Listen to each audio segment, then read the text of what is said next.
কেমন আছো বন্ধুরা? আশা করি তোমরা সবাই খুব ভালো আছো। আমি সুদীপ্তা চলে এসেছি সুদীপ ব্লগস থেকে তোমাদের সাথে রোজের রান্নাবান্না শেয়ার করার জন্য। এটা কালকের ভিডিও। কালকে দুপুরবেলা এই দেখো, এখানে আমি মুগ ডাল আর এখানে গোবিন্দভোগ চাল নিয়েছি, একটু খিচুড়ি করব, মাছ হবে, পটল ভাজা, উচ্ছে আছে, মুসুর ডাল আছে, এইগুলো দিয়ে রান্নাবান্না করে নেবো। আলুগুলো আমি খোসা ছাড়িয়ে রেখে দিয়েছি, আর এখানে ভাত বসাবো বলে হাঁড়ি আছে। তো আমি প্রথমে নুন হলুদ মাখিয়ে নিলাম মাছগুলোতে। মাছের একটু গ্রেভি বানাবো। আর আমার হাজব্যান্ডের শরীরটা ভালো নেই, তাই জন্য একটুখানি খিচুড়ি বানিয়ে দেবো ওর জন্য। সেই জন্যই মুগ ডাল আর গোবিন্দভোগ চাল দেখতেই পেয়েছো, আর সেদ্ধ মুসুর ডাল বানাবো। সেই অনুযায়ী সব কিছু এখানে গুছিয়ে নিয়েছি। আর আজ থেকে আমার প্রোফাইলেও আমি ভিডিওগুলো দিয়ে দেবো। আমার প্রচুর বন্ধুরা প্রোফাইলে আছে, তারা যাতে দেখতে পায় সেই কারণে প্রোফাইলেও ভিডিওগুলো দেব। আর যারা সুধীস ব্লগস থেকে দেখবে তারা লাইক কমেন্ট শেয়ার করে দিও, আর পেজটাকে অবশ্যই ফলো করে দিও। প্রোফাইল থেকে যারা দেখবে তারাও কমেন্ট করে শেয়ার করে আর ফলো করে দিলে আবার দেখতে পাবে। আর যারা ইউটিউব চ্যানেল থেকে দেখবে তারা অবশ্যই সাবস্ক্রাইব করে দিও যদি ভিডিওগুলোকে ভালো লাগে।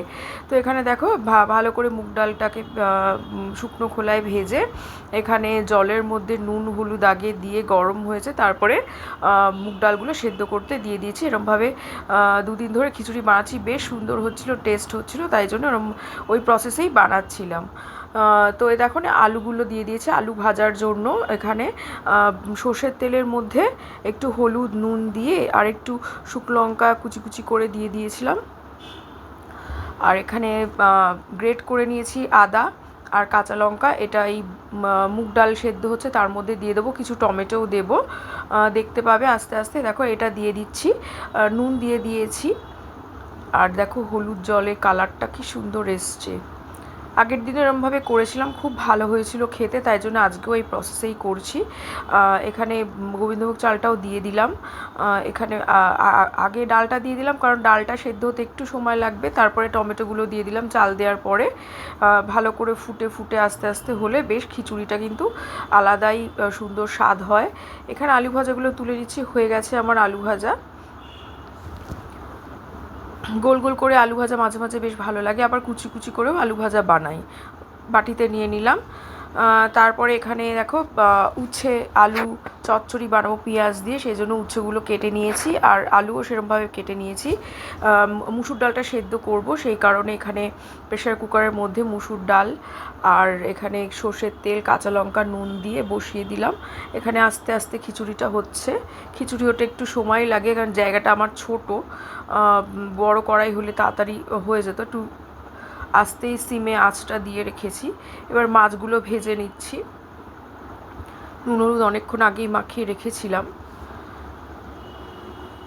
আমার হাজব্যান্ড কিন্তু লেজা খেতে খুব ভালোবাসে, আর শরীরটা ভালো নেই বলে ওটা গ্রেভিতে দিইনি, পরে ভাজাই দিয়ে দিয়েছিলাম। ভাজাই দেখো আমার ওই মায়াপুরের ঘিটা না শেষ হয়ে গেছে, সেই জন্য আমি ছোট্ট ঘি নিচ থেকে হুট করে কিনে আনলাম, দিয়ে তারপরে খিচুড়িটাতে দিয়ে দেবো। উঠছেও না, ঝর্ণা ঘি ছিল ছোটো মতো, পরে গিয়ে আবার ভালো ঘি নিয়ে আসবো দমদম এর একদম স্টেশনের ওখানে যে দোকান থাকে ওখান থেকে।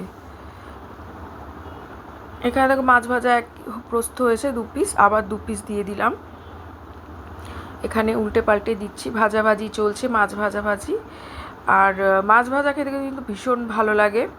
আর এখানে দেখো গ্রেভি বানিয়ে নিয়েছি। এখানে একটু ওই মাছ ভাজার তেলের মধ্যে একটু হলুদ দিয়ে দিলাম, তার মধ্যে এই গ্রেভিটা বানিয়েছি। গ্রেভি বলতে গ্রেভি যেটা দিয়ে করব সেই মশলাটা বানিয়ে নিয়েছি।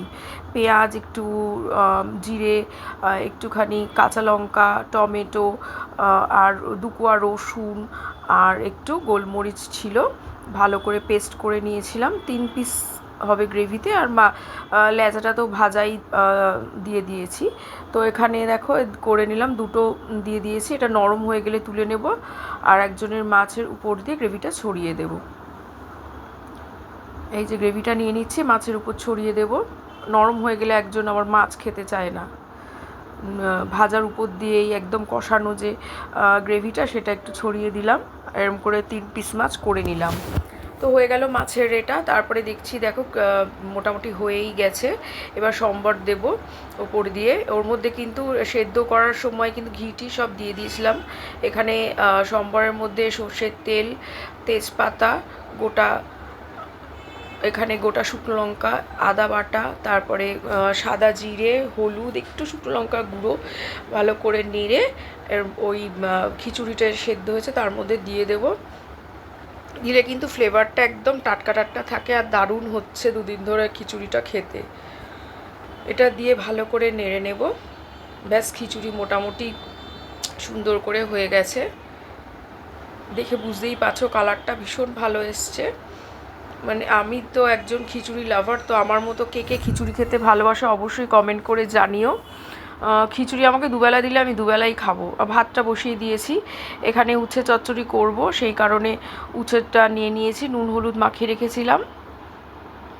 খিচুড়িটা পুরো মাখো মাখো হয়েছিল। দেখো উচ্ছেটা বসিয়ে দিয়েছি সর্ষের তেলের মধ্যে, মোটামুটি ভাজা হয়ে গেছে, তুলে নিচ্ছি।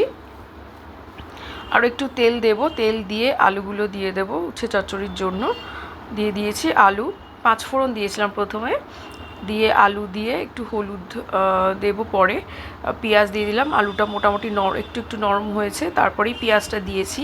পেঁয়াজ দিয়ে আলু উচ্ছে চচ্চড়ি আমার কিন্তু বেশ ভালো লাগে খেতে। এর মধ্যে দেখো হলুদ দিয়েছি, সামান্য লঙ্কা গুঁড়ো, একটু চিনি অল্প করে, নুন স্বাদ মতো নুন দিয়ে ভালো করে এটাকে আবার ভেজে নিচ্ছি। একদম ভাজা ভাজা শুকনো হবে, সে চেক করেও নিয়েছিলাম যে আলুটা নরম হয়েছে কিনা, তবেই ভাজা উচ্ছেগুলো অ্যাড করে দিয়েছি। এবারে আবার এক নাড়ানাড়ির পর্ব চলছে, ভালো করে ভেজে নিতে হবে একদম শুকনো শুকনো করে, বেশ গা মাখা করে। দারুণ লাগে কিন্তু গরম ভাতে খেতে।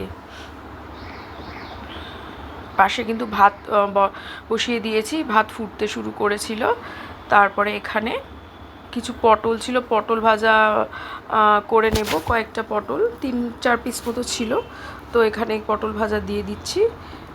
আর মোটামুটি পটল ভাজা হয়ে গেলে খিচুড়ি হয়ে গেছে, আলু ভাজা হয়ে গেছে, উচ্ছে আলু চচ্চড়ি হয়ে গেছে। এখানে দেখো খিচুড়ি, পটল ভাজা, মাছ, এখানে আমি একটা স্যালাড করেছি, টমেটো পেঁয়াজ, খুব ঝাল দিয়ে টক দিয়ে ধনেপাতা দিয়ে দারুণ লাগে খেতে ভাতের পাশে।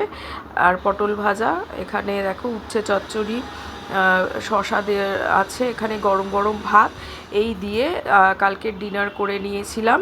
তো কেমন লাগলো ভিডিওটা অবশ্যই জানিও। চলো টাটা বাই, আবার দেখা হবে পরের ভিডিওতে।